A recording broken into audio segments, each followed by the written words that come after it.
Nicole Scott here from Mobile Geeks, and today I'm going to be unboxing the new Motorola Moto G4.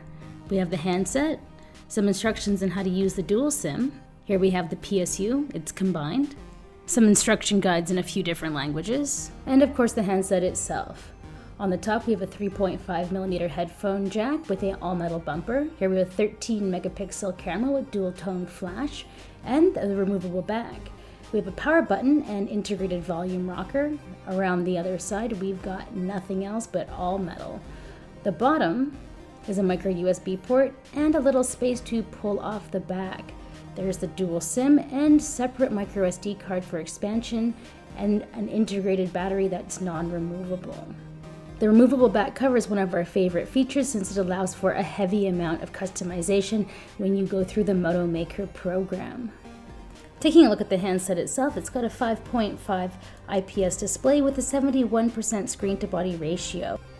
Under the hood, we have a Snapdragon 617 processor with 2GB of RAM and 16 and 32 GB of storage options. Again, micro SD card for expansion. The front-facing camera is 5 megapixels, and overall the handset weighs 155 grams. Measures 9.8 millimeters thick and has a 3000 milliampere battery. In terms of hardware specifications that are missing, we've got no NFC or IR blaster.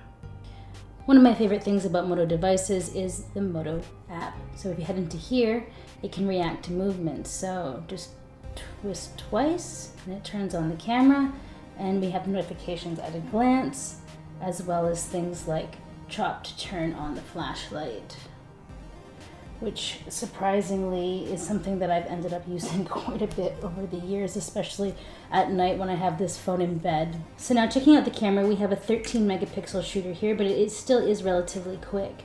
If we slide back on that, you can see that we get an okay amount of detail. It's not the best. 13 megapixels is generally good enough, but like we always want a little bit more. If we check out Pro mode, we have an ISO that goes down to 50. We don't have a very long shutter speed, so no star trails on this. Manual focus, exposure, kind of everything you'd expect. Taking a look at some of the other modes, this is slow motion. It's 540 though, resolution, 120 frames, panorama. Video, 1080p, 30 frames a second. And then we have back into manual. Overall, it's actually a fairly good UI. We can do auto HDR, and as well as timer. So now if you're wondering what the biggest difference is between the Moto G and the Moto G4 Plus, well, same processors, same amount of gigabytes of RAM, but the cameras are different. So it actually has a better camera on the Moto G4 Plus. You can see there we have laser autofocus as well as phase detection, where we don't have this on the Moto G4.